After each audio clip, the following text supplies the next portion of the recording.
kubanga na mention nene nnyo nerabe kubanga mention from ghetto to the world. Okay. Ghetto to the world. Ghetto chizo wakulira mbapo bene bogera kamocha bali enskin beno bayite batya kansanga chiwempe chiwe eyo. Goli wa ghetto zawa. Chino manya buli ghetto nene nali nkodide onenganze nsibuka Jama ipanda yeri wali panda. Jama ipanda eyo jemva sogena no babuza Kapiripiti mba Jama ipanda nenga omanyiyo simanyiyo kyovula babaya boka management beche yesebo so endongo chechi kujja mu ghetto ingire mu ndongo yagala kuchanganya abantu za Kapiripiti manager kocha yanjije ku street nga bazadde bange bamaze okufa yesebo ngama tata yasoko okufa mwana dako au manager kocha nanje ku street na mpaka samu iranga ne omanyo mwana wa ghetto nga maza daidi era abera ino mpaka samu kama ipas management zatiyande tawo kuba muimbi wa dancer ekintu ze akyetekamu badansa babanga bazina nga waliwo omulenzi bamuyita Lugabwa yabayimba nga nyumira nnyo nga badansa nabo banyumirwa nnyo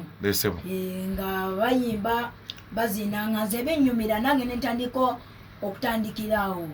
jane yange so amanya matufu gwani zamanya ganga matufu nze mukoza Muhammad wedira ki zenedira nvubu akabiro kuba enchalo nakulwa Ssaabasajja amatikiro ino kutegera ebintu ebayinzo kutuukawo bagamba Kapiripiti tutambulire mungu omuganda nedira nvubu akabiro Santa Mananga omubala kuvuga kutya obogwe muziro so endongo otali kuliko lingatandika kulimba ki zenatandika kunza Kapiripiti nenjijanga nkuwa obuyimba bwe mutegeera natandika neyogera ku nti nze Kapiripiti wadako muwulira nze njagala nkulendigidde mu nebyana yesebo Kapiripiti oli mu myaka emeka nga engeri gy'oyogera omuntu oyinza okugamba Kapiripiti ali mu myaka nga 15 16 20 emyaka gyo mito just ge omanyi baleta Gugo baleta Gugo kusaachinga kunonyereza genononyereze Kapiripiti alina emyaka emeka Kapiripiti byonna tubyogedde okusoma manager wakufuna watandika okusoma oba endongo nga tenajja kyekiri okusoma nze satandikira okusoma lwansonga nali sisomangako nze nga swatula nganze kyenyiza okugamba nagenda nganze mu kirasi nga sifugika ng'olyani lule nga ndi muganzo muvende tomobya mubaya era nganze mu kirasi so amalamu nakiika mba nfulumafuluma naye nagenda opikinga mpolampola talent inoba unokusoma nako kuinobaamu okay so Kapiripiti music omutandika official watandika na kayimba kali akasoose nze Kapiripiti ozaako kaliwa nezaka akabato go bakatusukulu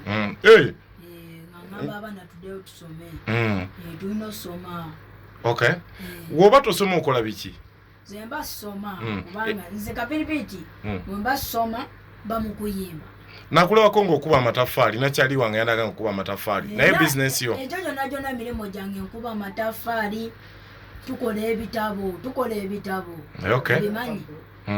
tukola bino bya bulaka book si bino ebitini nkuba amatafali tukola ebitabo nyimba ate nzina ate ndibola ate nkuba nesama nga bingi osoma class ki Kapiripiti zende mu P5 somero ki somera ku Munyonyo Parent School basale obuba waayo zicho ino manya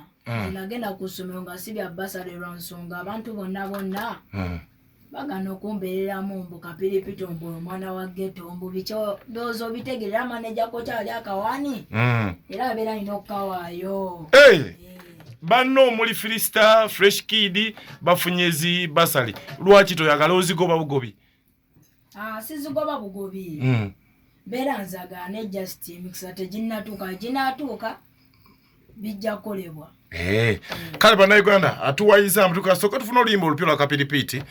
twongere okukomawo tulutunuulire ani yakola audio akayimba kapya bakayise batya kana akayimba akapya yesebo kyono manya kabika baya bakayita Bwotukayo ng'okola ki Bwotukayo mu kyonna kyokola akatugeze nganze ze ngano wendi nenchikuba wali ereya bagamba mani watuuka eyo mani notwerabira nandi kabe gwe nawe wali abagamba mani watuuka eyo notwerabira oba yakyuka wachuka chova nayimbya akakayimba. Okay.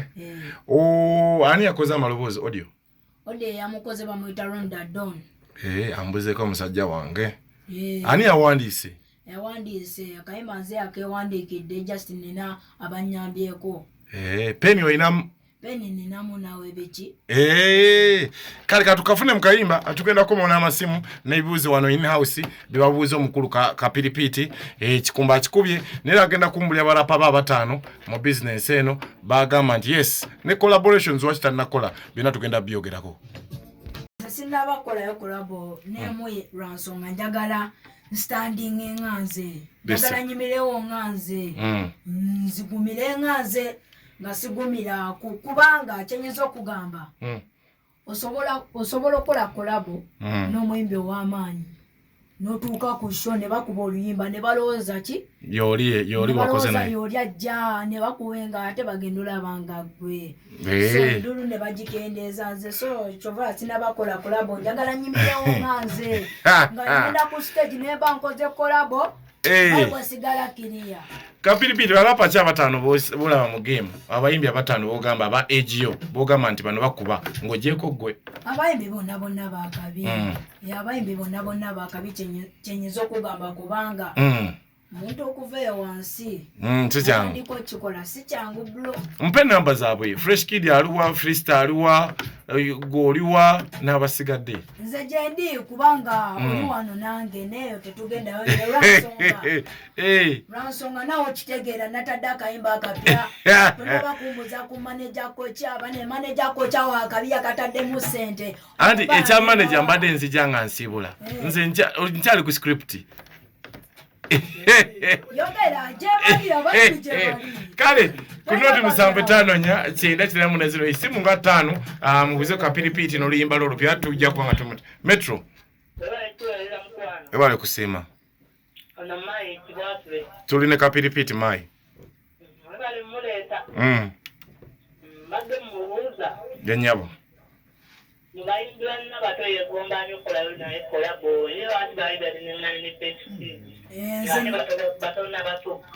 kale negomba Kapiripiti Omubaya okola naye kolabo wegomba Kapiripiti yennyini negomba Kapiripiti Omubaya geta ambassador wabato mugeto ngomuto mbayo muto Metro wanjisema nengo woliba Yesu muna butambala Gudo champion mumanyi mumanyi ne tamti natuuka yakola nabo kolabo natuuka nga tukola oli agambye eky'omuyimbi omunene ononye omuyimbi gwe naye muddemu omuyimbi omunene mukole muna butambala tujja kola abafanisi bange nga muganda tujja kola naye tamti natuuka natuuka nze kimba mujja kyula kuba nze Kapiripiti Omubaya najja kuba muziki gwanjisebo yesebo Kapiripiti mulamusiza endongo nnungi muyimbi mulungi naye tumusaba kintu kimu yesebo akkiriza afuneyo abaana bano abato saizi bakube mukolabo akkirize yalimu waliwo yalimu eya Kanta promoter naye anti eyo balabanga yalimu abantu bangi kyovula bati baji eya Kanta Pro Kapiripiti Fresh Kid Freestyle balimu bangi ndowooza te abantu tebagiwa nnyo budde esebo esebo bulenga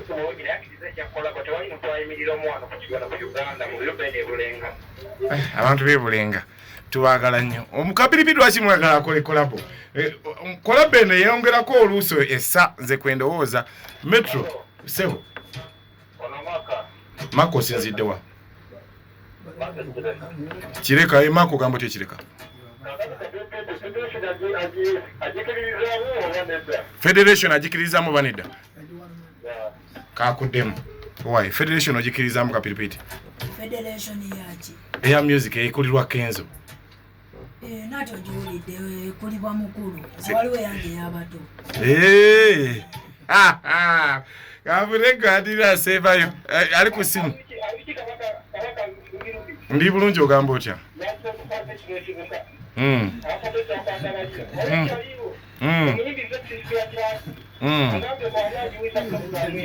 Esebo. Uya akulira. Tewali Santa Mananka kunkudati. Ogambye otya? Sikuzala wa kolabo yo mujirinde bafanzi banga ate kasira mwogedde egenda kolebwa.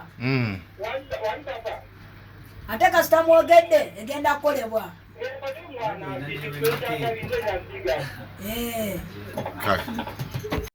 Silverback Lounge au kusalama road kyekifo ekigenda okukuwa emirembe gwateekateeka birthday party. Olina meeting za kwanjula jangu otweyune. Tulina restaurant efumba emmere ya wano nebunaayira. Tulina washing bay emmotoka evaawo etukula n'akafo akalungi ak'okuwummuliramu. Tulina kakaawa akalungi kale gwe wenna ateekateeka omukolo gw'engeri yonna weeyune. Silverback Lounge ku Salama Road okulira na Makindye Secondary School. Tugoberere ku social media sites zaffe ku TikTok, Facebook, Instagram ngera tukola essaawa 24. Tukola deliveries ku Jumia ne Glovo. Tufune ku noti 755 322 755 noti ngeye eri ku WhatsApp oba noti 2 noti 994 emu.